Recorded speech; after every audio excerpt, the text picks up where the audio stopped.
दफा का जिक्र है कि अरब की एक रंगीन शहर में चांदनियों से रोशन गलियां, खुशबू से महकते बाजार और ऊंचाइयों तक उठते मीनारें थीं। इस शहर के बीच एक बड़ा सा घर था जहां एक अमीर ताजिर अपनी बेटियों के साथ रहता था। ताजिर की तीनों बेटियां निहायत खूबसूरत थीं।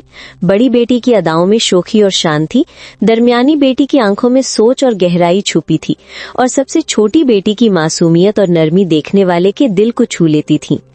एक दिन ताजिर ने अपनी बेटियों को एक जगह बुलाया और कहा, मेरी प्यारी बेटियों, मैं तिजारत के सफर पर निकल रहा हूँ।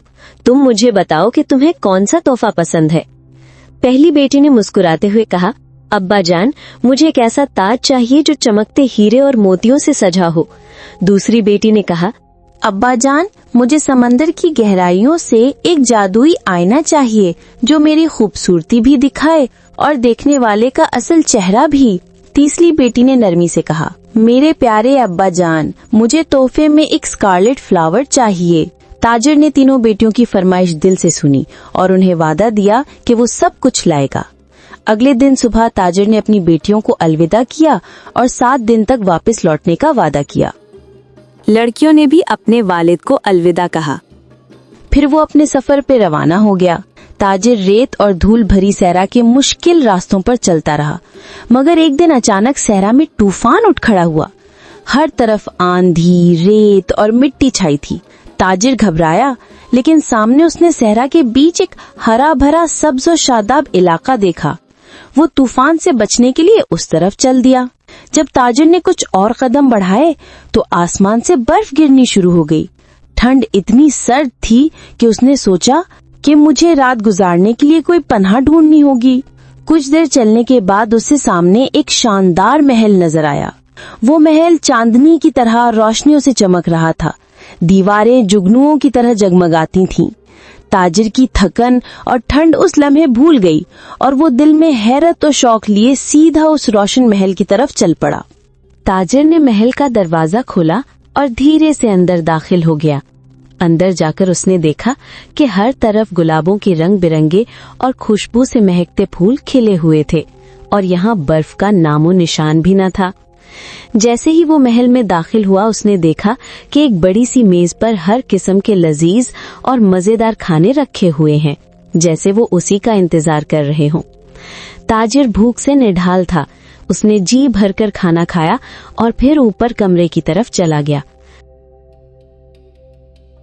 कमरे में एक नर्म, खुशनुमा और शानदार बिस्तर लगा हुआ था।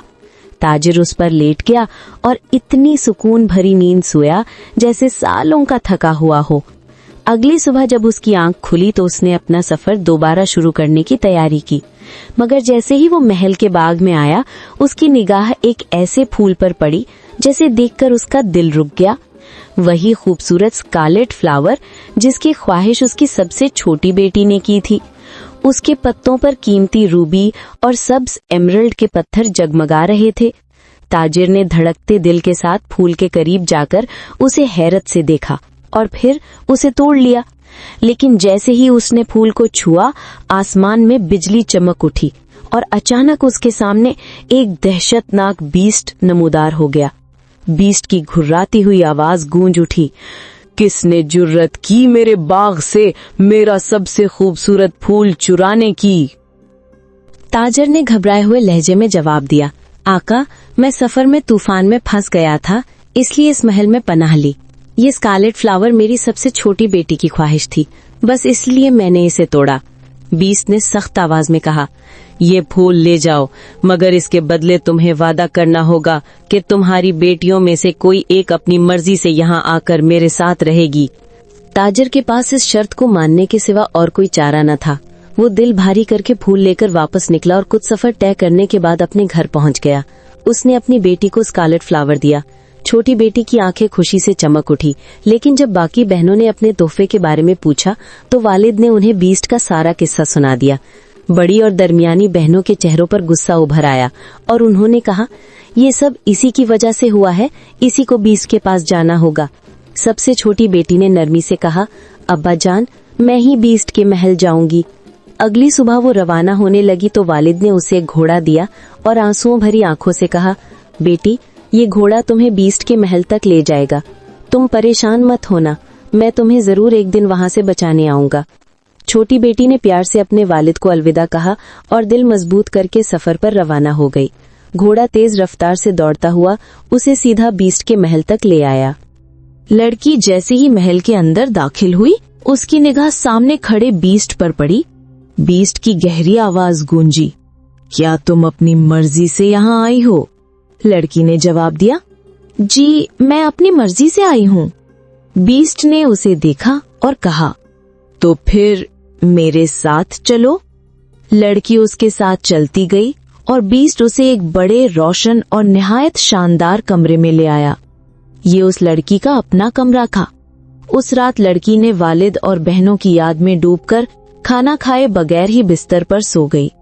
अगली सुबह जब वो जागी तो उसका दिल बहुत उदास था। दिन भर उसने कमरे की खिड़की से बीस्ट के खूबसूरत बाग का मंजर देखा। रंग बिरंगे गुलाबों के साथ चमकते नहरों का पानी और सब्ज दरख्त जो हवा के साथ सरगोशियां करते थे। रात को जब वो अपनी यादों में डूबी हुई थी, बीस्ट उसके कमरे में आया और नरमी से बोला, मुझे बिना किसी डर के जवाब देना, क्या तुम मुझसे शादी करोगी? लड़की ने हिचकिचाहट से उसकी तरफ देखा, फिर नरमी से कहा, नहीं, मैं आपसे शादी नहीं कर सकती। बीस्ट ने सिर्फ इतना कहा, जैसा तुम्हें मंजूर हो, और वहां से चला गया। सुबह लड़की कमरे से बाहर आई तो देखा कि एक मेज पर जादुई तरीके से उसके लिए पहले से नाश्ता रखा गया था।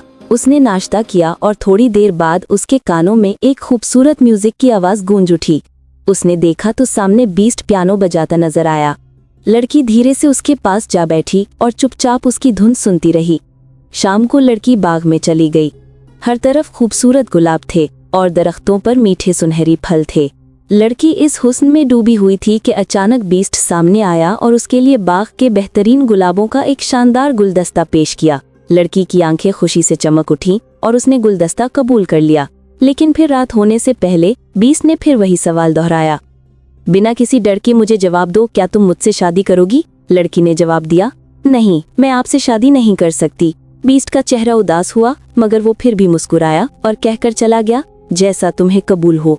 अगली सुबह लड़की ने देखा कि उसके बिस्तर पर एक जादुई तरीके से रखा हुआ खूबसूरत लिबास पड़ा था। उसने जब वो पहना तो लगता था कि चांदनी उस पर उतर आई हो। वो पूरे दिन महल में घूमती रही और बीस्ट के साथ बैठकर एक मजेदार कहानी भी पढ़ी।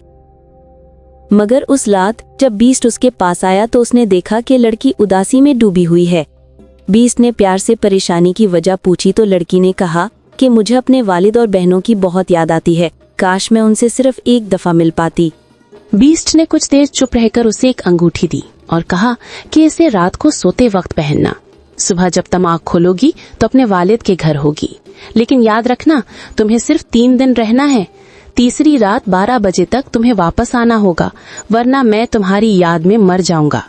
लड़की ने खुशी और शुक्रगुजारी से बीस्ट का वादा कबूल किया। रात को उसने अंगूठी पहनी और सो गई, और अगले दिन जब उसने अपनी आँख खोली तो वो अपने वालिद के घर में थी। अपने वालिद और बहनों से मिलकर वो बहुत खुश हुई। लड़की ने सब बताया कि वो बीस्ट के महल में कितनी खुश है, मगर लड़की की बहनें उसे इतना खुश देखकर हसद करने लगी, इसलिए उन्होंने घड़ी की सुई को 1 घंटा पीछे कर दिया।